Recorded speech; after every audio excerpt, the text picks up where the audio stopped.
नमस्कार, हमारा समाचार में आपका स्वागत है। मेरे साथ है इंजीनियर जितेंद्र सिंह तंवर, जो शिवसेना सिंधे गुट से प्रदेश महासचिव है। राजस्थान में इनका कार्यकारिणी का विस्तार किया जा रहा है। महाराष्ट्र में एकनाथ शिंदे की जो शिवसेना है, उसका अब राजस्थान में भी कहीं ना कहीं कार्यकारिणी विस्तार किया जा रहा है। तमाम तरह की संगठनों को आगे को बढ़ावा दिया जा रहा है। सर, क्या पैनल है, किस तरह से रूपरेखा तैयार की जा रही है? राजस्थान में आपका विजन क्या है? जी नमस्कार। राजस्थान में शिवसेना को विस्तार करते हुए हम लोग गांव-गांव, ढाणी-ढाणी तक जाएंगे। अभी प्रदेश कार्यकारिणी, जिले कार्यकारिणियाँ तैयार हो गई हैं और आने वाले समय में आप देखेंगे कि ग्रामीण स्तर में भी हम लोग ग्राम स्तर में जाके सरपंचाई लेवल के ऊपर हम लोग अपना हस्तक्षेप रखेंगे। हम जन नेता के रूप में लोगों को लेकर आएंगे और शिवसेना का बढ़ोतरी का मतलब भाजपा को समर्थन देते हुए हम लोग आगे बढ़ेंगे। भाजपा की बी टीम की तरह काम करेंगे। जहाँ पर भाजपा कमज़ोर है वहाँ पर हम शिवसेना आगे बढ़ेगी और अपने वर्चस्व को बनाएगी। आपने भाजपा कमजोर की बात कही। राजस्थान में भाजपा को कमजोर आप कहाँ मानते हैं? देखिए, ऐसे प्रदेश हैं जैसे कि आप देखेंगे जहाँ पे कांग्रेस जीतती आई है, कई सीटें जो कि अभी तक भाजपा के हाथों में नहीं आई है और कई विषयों पर भाजपा के जो हैं जो समर्थन में नहीं है या निर्दलीय जीत रहे हैं। हम चाहेंगे कि वहाँ पर हम लोग शिवसेना काबिज हो और भाजपा को समर्थन देवें। आने वाले समय में पंचायती चुनाव है, पंचायत राज चुनाव है, निकाय चुनाव है, नगरीय निकाय चुनाव है। इनमें शिवसेना सिंधे गुट की क्या भूमिका रहेगी? देखिए, हम पुरजोर तरीके से निकाय चुनावों के अंदर अपना हस्तक्षेप रखेंगे। हम आगे बढ़ेंगे और हम अपनी गणना को बढ़ाते हुए पूरी मजबूती से धरातल के ऊपर काम करेंगे। क्या आपका चुनाव चिन्ह तीर कमान की तर्कस से निकलना केवल कांग्रेस है? नहीं, तीर कमान हमारा पहले का ही है, बाला साहब ठाकरे जी का दिया हुआ है और वही आगे रहेगा और तीर कमान ही रखेंगे। और कांग्रेस से हमारा कोई गठजोड़ नहीं है, न कोई मतलब है। हम हिंदुत्व विचारधारा वाले व्यक्ति हैं और हमारा विरोध कांग्रेस जैसी विचारधारा मानसिकता के साथ में रहेगा और हम इनका विरोध ही करेंगे। लेकिन उद्धव ठाकरे महाराष्ट्र में और दोनों भाई एक हो रहे हैं, उसको लेकर आपका क्या राय है? देखिए, ये आपके सामने है कि आज बाला साहेब ठाकरे जो हिंदू हृदय सम्राट हैं हमारे रहे हैं और उन्हीं की मानसिकता और उन्हीं की हिंदुत्ववादी विचारधारा को आगे बढ़ाते हुए हमारे आदरणीय एकनाथ शिंदे जी ने कमान संभाली है। और रही बात उद्धव ठाकरे और राज ठाकरे जी की, वो शिवसेना को छोड़ चुके हैं एक तरह से, क्योंकि जो बाला साहेब ठाकरे की विचारधारा थी वो आज एकनाथ शिंदे जी निभा रहे हैं और इसी कारण पिछली पिछली बार वो मुख्यमंत्री रहे और इस बार भाजपा के संगठन में मिलाकर उप मुख्यमंत्री के रूप में काम सेवाएं दे रहे हैं। राजस्थान में 2 साल सरकार को हो चुके हैं। शिवसेना अब अपना कार्यकारिणी का विस्तार कर रही है। क्या इस सरकार में भी आपकी कोई भागीदारी रहेगी, क्योंकि आगे मंत्रिमंडल का विस्तार है, राजनीतिक नियुक्तियां बाकी हैं? देखिए, हमारे 3 विधायक हैं जिन्होंने शिवसेना को समर्थन दिया है, जिसमें आपके रितु बनावत हैं, आपके जसवंत सिंह गुर्जर हैं, मनोज सिंह जी नांगली हैं और भी विधायक हैं जो शिवसेना में आना चाहते हैं। राजेंद्र गुड्डा जी यहाँ से खड़े हुए ही थे, आपको पता ही होगा।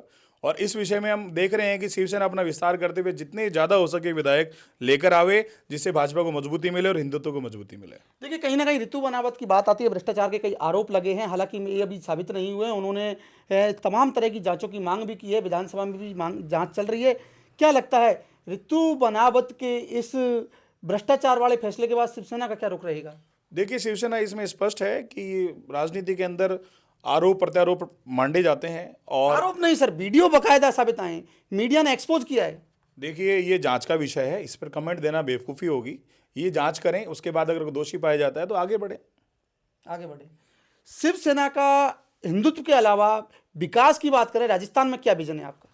देखिए, राजस्थान में बहुत सारा काम है जो कि शिवसेना चाहती है अपने संगठन बढ़ाते हुए, क्योंकि महाराष्ट्र एक एक प्रदेश में रहना किसी भी राजनीतिक पार्टी के लिए सफलता नहीं होती है। वो हर प्रदेश में आज पूरे भारत में विस्तार कर रही है और राजस्थान एक ऐसा प्रदेश है जिसमें कि बहुआयामी शिखर तक ले जा सकती है शिवसेना। भाजपा के संगठनात्मक रूप से एक गठबंधन बन सकता है। बहुत सारी विकास की संभावनाएं हैं और आगे बढ़ते हुए जनता तक जो हमारे विचार हैं और हिंदूवादी विचारधारा है, सबको आगे लाकर विकास करने की क्षमताएं जो हैं वो बढ़ेंगी। किस तरह आप हिंदुवादी विचारधारा को राजस्थान में फैलाएंगे, किस तरह से आम लोगों तक पहुंचाएंगे शिवसेना के संगठन को मजबूत करने के लिए, और क्या क्या प्रयास करेंगे? देखिए, ये आपने बहुत अच्छा सवाल पूछा जो कि पूछना भी चाहिए। हिंदुत्व को बढ़ाने के लिए हम चाहेंगे पहले तो हम एक हों। आज हम जातियों में बटे हुए हैं समाज, इन जातियों में बंटने को हम कहेंगे कि ये हमारी कमजोरी है। जातियों में बंटकर हम कुछ भी आगे नहीं बढ़ सकते हैं। जातिगत रूप से जो बटाव है यही हिंदुत्व को कमजोर कर रहा है। हम उस जातिगत बंटवारे को कम करेंगे, ना के बराबर कर देंगे। और आरक्षण पर भी हम लोग यही चाहेंगे कि जो गरीब है उसको आरक्षण मिले, वो कोई भी जाति का हो, जिस समानताएं आए और हिंदुत्व बढ़े। और दूसरी बात, आज हिंदुत्व की अगर बात करते हो तो हम कमजोर कहाँ हैं? आज हम बात करते हैं रोजगार की। रोजगार के अंदर अगर आप देखो तो आज हमारे बच्चे जो हैं 5वीं से लेके 12वीं क्लास तक के बच्चे हैं, अगर आप उनको आप ग्रेजुएशन भी हो जाती है, 25 साल का हो जाता है, तब वो काम सीखने के लिए आगे बढ़ता है कि मुझे काम सीखना है। जबकि अपनी विचारधारा ऐसी होनी चाहिए कि 5वीं क्लास से बच्चे को कोई ना कोई स्किल डेवलपमेंट में उसको डाल देना चाहिए, वो छोटे मोटा काम सीखना चाहिए, उसके इंटरेस्ट के ऊपर डिपेंड करना चाहिए। आज दूसरी कौम की यदि बात करते हैं, वो 10 साल का बच्चा कोई ना कोई काम शुरू कर देता है, वो कोई भी काम करना शुरू कर देता है, पंचर का काम हो, कोई भी काम हो, व्यवस्था हो, मोबाइल ठीक करना हो, छोटा छोटा काम करके शुरू कर देता है और 20-25 साल का होते निपुण हो जाता है। वो सारे के सारे अपने धंधे कैप्चर कर लिए हैं। हम ये चाहेंगे कि 5वीं क्लास से ही हम बच्चों को स्किल डेवलपमेंट में डालें, जिसके हर एक स्कूलों से हम टाई अप करेंगे, जिसके कारण कि गांव-गांव, ढाणी-ढाणी तक हम बच्चों को स्किल डेवलपमेंट में आगे लेकर आएँ। सरकार से भी हम लोग सहायता लेंगे, आगे बढ़ेंगे। तो आप जैसे हमारे जो भाई लोग हैं उस सब आगे बढ़ेंगे, तो स्किल डेवलपमेंट के जरिए हम एक क्रांति लेकर आएंगे, जिसके अंदर उद्योगपति बच्चे अपने बनेंगे, व्यवसाय से जुड़ेंगे, अपनी प्रगतियों की विकासशील देश बनेगा। ये हमारा उद्देश्य है। महाराष्ट्र में एकनाथ शिंदे पहले सीएम थे, अब डिप्टी सीएम है। कहीं ना कहीं पिछली बार जो सीएम थे वो डिप्टी सीएम थे और इस बार जो सीएम है वो पिछली बार डिप्टी सीएम थे। ये क्या रुतबा चल रहा है? क्या कहीं ना कहीं गठजोड़ से ही बैठ रहा है, नहीं बैठ रहा? देखिए, गठजोड़ ही है। ये आपकी क्षमताओं को देखा जाता है कि आप अगर परिवार एक में मुख्यमंत्री को उप मुख्यमंत्री बना देना और अब पूर्व मुख्यमंत्री को उप मुख्यमंत्री बना देना, गठजोड़। देखिए, ऐसा है कि पहली बात तो आपको पता होगा गठबंधन ही है, और गठबंधन में कोई बड़ा छोटा नहीं होता, सब बराबर के होते हैं। गठबंधन में दरार दिख रही है, इन निकाय चुनावों में गठबंधन में दरार दिख रही है। देखिए, ऐसा नहीं है, ये लोगों की भ्रांतियां हैं। अगर दरार होती तो अब तक सबको भ्रांति कहाँ है? शरद पवार अजीत पवार एक हो रहे हैं, आपके संगठन गुट से टूट रहे हैं। इससे कोई फर्क नहीं पड़ेगा। आज अगर अपन देखेंगे तो हिंदुत्व विचारधारा को लेते हुए एकनाथ शिंदे जी आगे बढ़ रहे हैं और भाजपा के साथ हैं। कहीं भी इसमें शकोशबा नहीं है, वो बहुत मजबूती से आगे बढ़ रहे हैं। झुंड का हिस्सा बनने की जरूरत नहीं है, शेर अकेला ही चलता है और वो आगे बढ़ेगा और आगे जीतेंगे। आपने झुंड की बात कही, देखिए एनडीए और इंडी दो गठबंधन है। एनडीए गठबंधन के आप घटक हैं, कहीं ना कहीं बीजेपी का, रामदास अठावले का, एकनाथ शिंदे गुट का और अजीत पवार का महाराष्ट्र में गठबंधन है। ये भी एक गुट है, लेकिन इन निकाय चुनावों में अजीत पवार शरद पवार के साथ जा रहे हैं। रामदास अठावले ने आज सुबह ऐलान कर दिया है कि हम कुछ अपना नया रास्ता देखेंगे, यानी बीजेपी से गठबंधन तोड़ने को तैयार हो चुके हैं। क्या दरार आ चुकी है? देखिए, ऐसा है, अगर आप गठबंधन की बात करते हैं तो मानसिकता और विचारधारा आपकी सेम होनी चाहिए। अगर एक ही विचारधारा के व्यक्ति है तो वो एक ही कहलाएगा। अलग अलग विचारधारा के आदमी जब गुट में आते हैं तो वो झुंड कहलाता है। यहाँ पर भाजपा और शिवसेना की एक विचारधारा, हिंदुत्ववादी विचारधारा, जिसको लेके आगे बढ़ रहे हैं, तो इसमें कहीं भी आपको अलग से महसूस नहीं करना चाहिए। ये एक ही गुट है और एक ही विचारधारा है। लेकिन बाला साहब द्वारा जो संगठन बनाया गया था, उद्धव ठाकरे से अलग होकर एकनाथ शिंदे ने अपना गुट अलग बना लिया है। हालांकि जो पुराना चुनाव चिन्ह था वो भी आप ही के गुट को मिला है। इसको लेकर भी एक सोशल मीडिया पर कल से पोस्ट वायरल हो रही है कि कहीं ना कहीं शिंदे ने उनके साथ धोखा किया है। पहले भी वायरल हुई थी, कल फिर वायरल हुई है। देखिए, पहले तो इसकी तह तक जाइए आप। बाला साहेब ठाकरे हिंदुत्ववादी विचारधारा के हमारे हिंदू हृदय सम्राट रहे हैं, और जो उन्होंने बाबरी मस्जिद पे काम किया या हिंदुत्व जगाने के लिए काम किया, उसको आप जरा तह तक जाएं। उसी विचारधारा को पोषित करते हुए एकनाथ शिंदे जी आगे बढ़े हैं। अब आप बात करते हो कि राज ठाकरे और उद्धव ठाकरे की, तो इन्होंने कांग्रेस से जाके गठबंधन कर लिया, गठजोड़ करने की कोशिश किया भी, और अब आप उसी का रूप देखिए। आपकी ये बाला साहेब ठाकरे श्राप लगा है, क्योंकि उन्होंने कहा था जब भी अगर शिवसेना कांग्रेस से समर्थन या गठबंधन करेगी उस दिन मैं शिवसेना को खत्म कर दूंगा। तो यही हुआ है। बाला साहेब विचारधारा और बाला साहेब ठाकरे के वचन सिद्ध हुए हैं।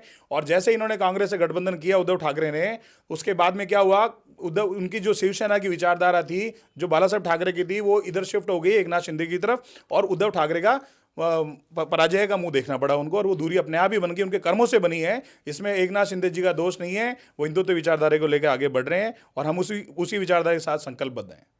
राजस्थान में भी अभी कुछ दिनों पहले चौमू में पत्थरबाज की घटना हुई थी।